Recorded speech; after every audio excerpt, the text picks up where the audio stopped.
Okay, so let's jump right in. Have you ever stopped to think about how the big stories our culture tells itself, the myths we see in our movies, how they actually change over time? Well, it turns out the main story we've been telling ourselves since like the year 2000 has totally flipped on its head. It's a really fascinating shift. I want you to think back to 1999 for a second. The vibe back then was perfectly captured by movies like The Matrix, right? And they were all asking this one huge question. Everyone was kind of anxious about corporate life, about consumerism, and the biggest fantasy? It was all about waking up, unplugging from the system, and finally seeing the real world. Okay, now fast forward to today. The big question our stories are grappling with now, it's completely different. We're not really asking if reality is fake anymore. The question now is, how on earth do we live a meaningful life when everything just feels so unstable and completely overwhelming? That is the huge shift we're going to unpack here. So here's the plan. First, we'll look at that whole 1999 myth of escape. Then, we'll dive into today's big problem, what I'm calling infinite overload. After that, we'll talk about what it's like living inside the algorithm, check out the new kind of hero that's popping up, and wrap it all up by asking what it really means to be in charge of our own lives today. All right, let's really set the scene. Back in 1999, the main story, the big cultural myth, was all about one thing: escaping the system. The bad guy, it was always some faceless corporation, the soul-crushing bureaucracy. And the hero was always the person who could finally break free from it all. And this is where it gets really interesting. Check this out. It's like a perfect before and after shot of our culture. Back in '99, the whole goal was to escape the system of consumer capitalism, right? Your enemy was the corporate office. But today, the goal isn't to escape, it's to navigate the algorithm inside this new thing called data capitalism. And the enemy isn't just one company, it's the entire platform ecosystem. See the difference? The hero has gone from being an alienated office worker to, well, a digitally fragmented individual just trying to hold it all together. And that brings us right to today's big problem. If the crisis of the 90s was feeling trapped and restricted, today's crisis is the complete opposite. And honestly, no movie has captured this feeling better than Everything Everywhere All at Once. The problem today isn't that we have too few choices, it's that we have infinitely, impossibly too many. In the movie, they have this amazing symbol for this feeling of overload, the everything bagel. Just picture it. It's basically a black hole that has every single possibility, every choice, every reality all crammed into one thing. And what happens when you literally have everything? Well, nothing matters anymore.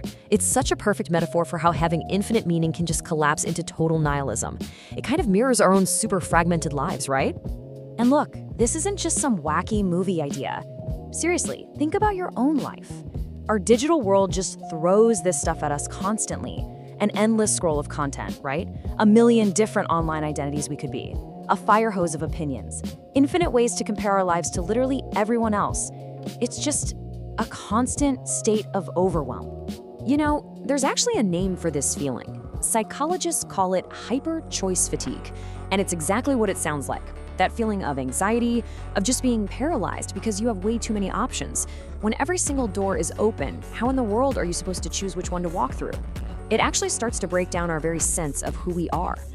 But okay, it gets deeper. This feeling of being overwhelmed isn't just about having infinite choice. Oh no, it's also about a new, totally invisible system that is actively shaping those choices for us. Yep, we're talking about life inside the algorithm. And let's be clear, this is not science fiction. This is our day-to-day reality right now. I mean, think about it. What you see in your newsfeed, what you buy online, what you come to believe, who you date, even the job opportunities you get shown. Algorithms are the invisible middleman for almost everything.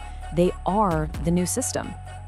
And this right here raises a huge, kind of scary question for our time. If these incredibly complex systems are literally designed to predict what we're going to do next, to influence our behavior, to keep us clicking, are we really choosing freely? I mean, are you still in the driver's seat of your own life?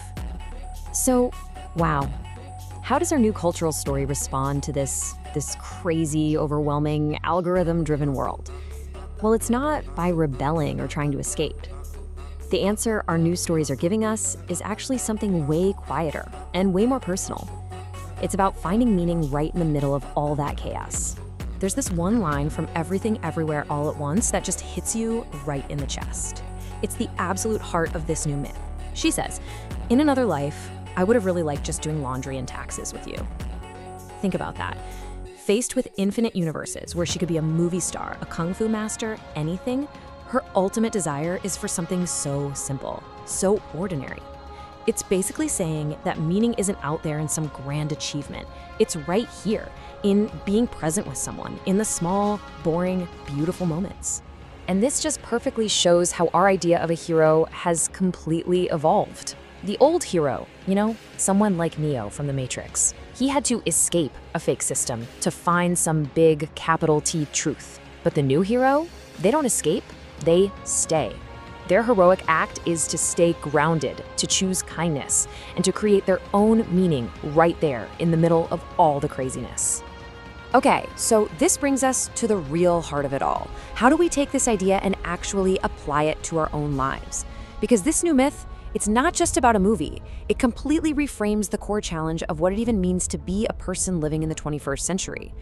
Let me put it this way. The big fight isn't against some evil corporation out there anymore. The real battle, it's moved inside of us. It's a fight to protect our own attention, our ability to choose for ourselves, our authentic identity, from all these quiet systems that are constantly trying to shape how we see the world, and even how we see ourselves.